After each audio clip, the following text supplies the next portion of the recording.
नमस्कार. सध्या राज्यातील विधान परिषदा निवडणुकांमुळे वातावरण चांगलेच तापले आहे. विविध घडामोडी समोर येताना दिसत आहे. अशातच शरद पवार यांच्या राष्ट्रवादीच्या विलिनीकरणाच्या चर्चा देखील आता जोर धरताना दिसत आहे.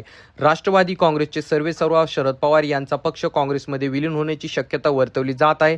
महत्त्वाची बाब म्हणजे हा प्रस्ताव काँग्रेस पक्षाकडून शरद पवार यांच्या पक्षाला मिळाला असल्याचा दावा केला जात आहे. असे असताना आणखी एका मोठ्या नेत्याने जे शरद पवार यांना एक मोठी ऑफर दिली आहे आणि सांगितलं आहे की तुमचा पक्ष जो आहे तो आमच्या पक्षामध्ये विलीन करा. तर नेमका कोणता नेता आहे आणि काय वक्तव्य केलं संपूर्ण माहिती आपण जाणून घेणार आहोत. परंतु तत्पूर्वी तुम्हा सर्वांना विनंती असेल, व्हायरल बातमी आपल्या चॅनलवरती जर तुम्ही नवीन असाल तर चॅनलला सबस्क्राईब करायला मात्र विसरू नका.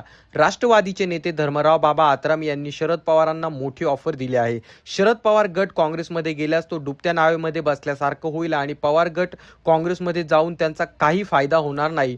परंतु त्याउलट त्यांनी ज्या सुनेत्रा पवार यांच्या नेतृत्वाखाली शरद पवार यांचा गट जर विलीन केला तर त्याचा फायदा त्यांना होऊ शकतो आणि सुनेत्राताई यांच्या नेतृत्वात पवार गटाने एकत्र यावं असं वक्तव्य त्या ठिकाणी धर्मराव बाबा आत्राम यांनी केलेलं आहे.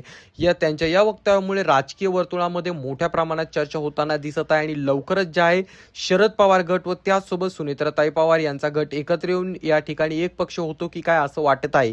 तर याबाबत तुमच्या सर्वांचं काय मत आहे खाली कॉमेंट करून नक्कीच सांगा. आपल्या चॅनलवरती जर नवीन असाल तर चॅनलला सबस्क्राईब करायला मात्र विसरू नका.